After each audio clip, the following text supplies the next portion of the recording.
on entre en danse classique comme on entre en religion. C'est-à-dire que on vit avec la danse classique quand on fait de la danse, et quand on fait cette danse qui est probablement la plus exigeante et qui demande tout de vous.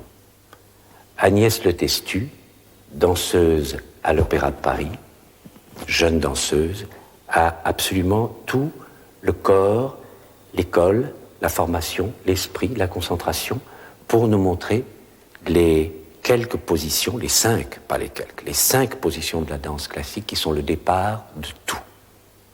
Voilà, alors vous allez être gentil, on va se mettre face à ce miroir. Les 5 positions sont la base de toute la danse classique, même de la danse classique contemporaine. On passe toujours par ces 5 positions que nous allons vous montrer, et on en sort, on revient dans ces positions, tout passe par ces positions. Voilà la 5e position, la première,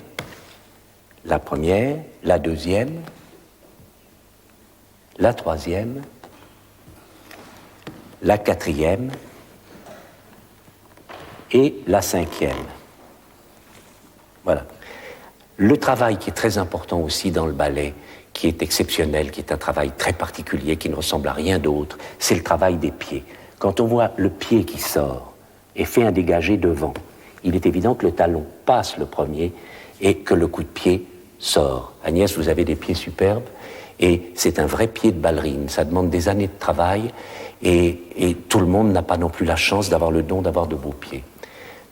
Le plus important, c'est la concentration. C'est-à-dire qu'une fois qu'on a cette technique qui est longue à acquérir, le moyen d'exploiter son talent, c'est la concentration, c'est le plus important. Alors, il y a évidemment 1000 pas, nous n'allons pas les montrer tous ici maintenant, mais par exemple, si vous me faites un dégagé à la seconde, vous le faites, attendez, remettez-vous en 5e, vous le faites avec une grande concentration, avec intention, avec force, avec autorité, avec puissance, avec projection. Vous devez aller toucher le public, le spectateur, le dernier, au dernier rang, très loin là-bas. Allez-y, faites-le moi avec concentration, lentement. Voilà, c'est superbe. Est-ce que vous pouvez simplement, pour voir un petit peu toutes les complications qu'il y a, nous montrer la différence qu'il y a entre un dégagé classique, comme dans les ballets de Marius Petipa, par exemple, de l'école traditionnelle, et le dégagé contemporain? Quelle différence y a-t-il? On lève un petit peu la hanche dans le dégagé contemporain. Alors le classique, il est à angle droit, absolument à angle droit, ce qui est très difficile.